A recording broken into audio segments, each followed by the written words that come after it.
Okay, you made it to the end of this lecture. I'm so sorry. There are so many terms in this lecture, but they are laying the groundwork for what we're going to talk about for the rest of this class. So we're using a lot of those terms again. So that's why I broke it up because it's a lot of terms in 2 weeks to know.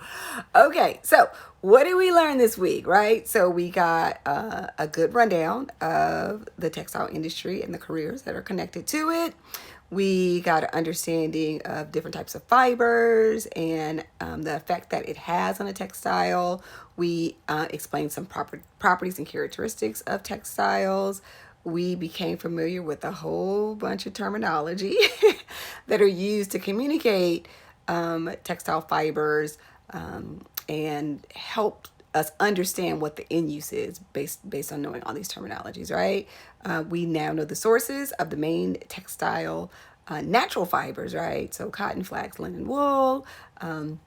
We have those. There's some additional ones in there, so you should know those as well.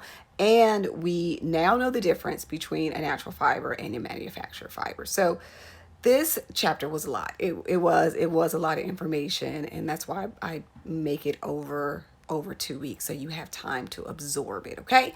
And you took a quiz.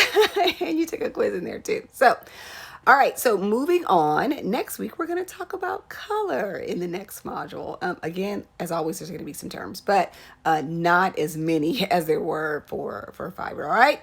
So you have made it to the end of this module, and I look forward to seeing you at the opening of week 4.